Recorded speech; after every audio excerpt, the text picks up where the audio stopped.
Welcome back. All eyes are on the president's pick for Supreme Court justice this week. Trump's leadership has been publicly called into question by his own administration. These are all things to talk about this morning with Iowa Republican Chair Jeff Kaufman and Democratic political consultant Porter McNeil. Thank you both so much for being here this morning. Good to be here.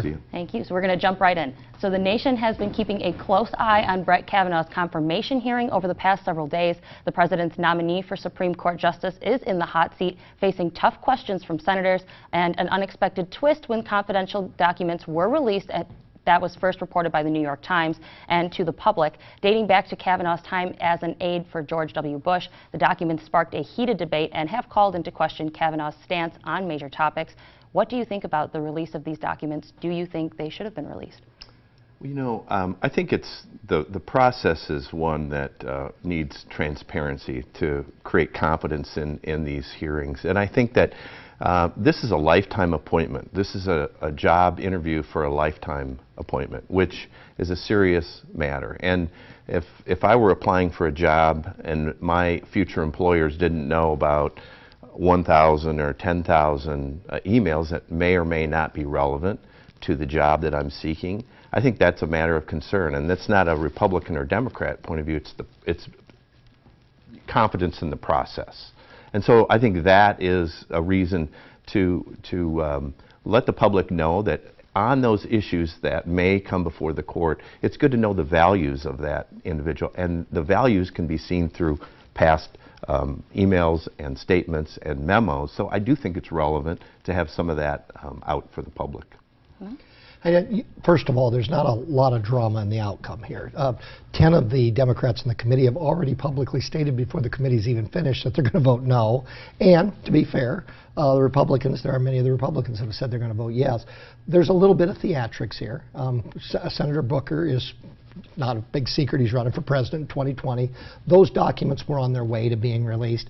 There's some theatrics going on. I think you have to be careful. Whether it's a Democrat pushing this or a Republican pushing this, it can also come back the other way at some points. And if you break that protocol, and there is some serious reasons for that, and then sometimes it's national security, I think you got to be careful, because that'll come back at another time when you may not necessarily be politically expedient.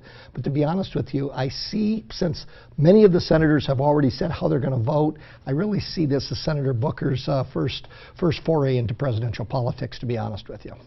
Thank you, guys. And that wasn't the only surprise from the New York Times this week. An explosive op-ed piece in the paper this week has brought chaos to Capitol Hill. Written by an anonymous senior official in the Trump administration, it calls the president's leadership petty and ineffective, saying there's a resistance in his administration working to prevent some of Trump's decisions.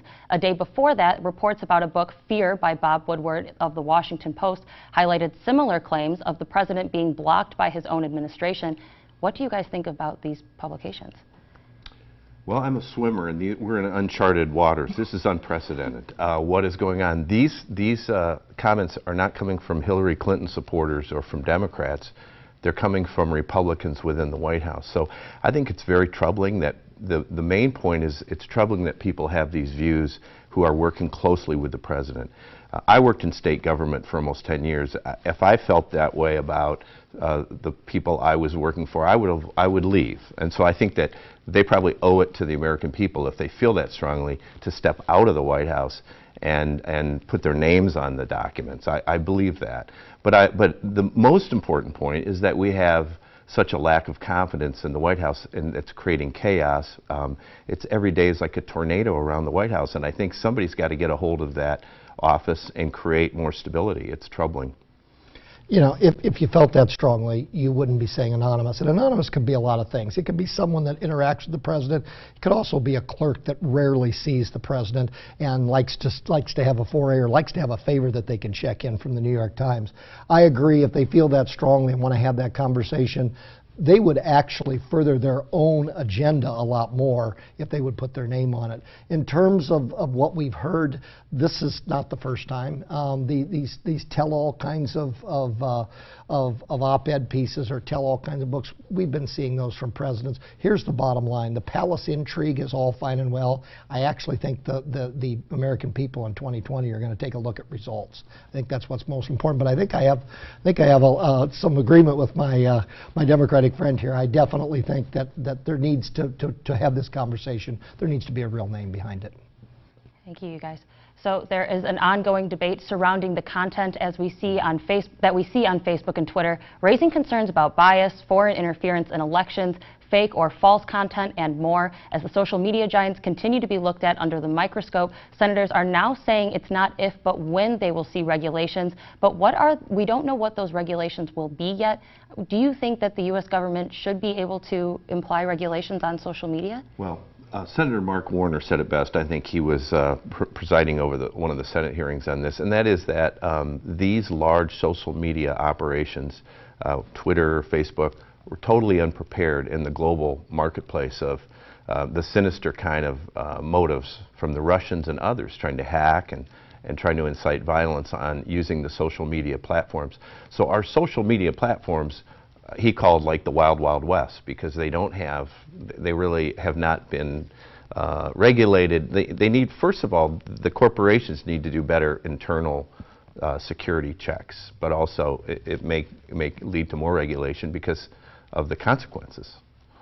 Again, I'll have to agree. I wish we could argue a little bit more this morning, but no. Bottom line is, I agree. I think we need to refine and bring it into some more nefarious motives that might be out there. I got to tell you, as a Republican, I have really mixed emotions on this in terms of regulation. First Amendment. These private businesses being able to say what you want and not manipulate. At the same time, if there's some real specific manipulation that could happen, I think we need to look into it. This is definitely and absolutely, these corporations have to be upfront about what their algorithms are. If they've made mistakes, and this must be a bipartisan, open, and transparent conversation. You guys, thank you very much for joining me this morning. I appreciate it.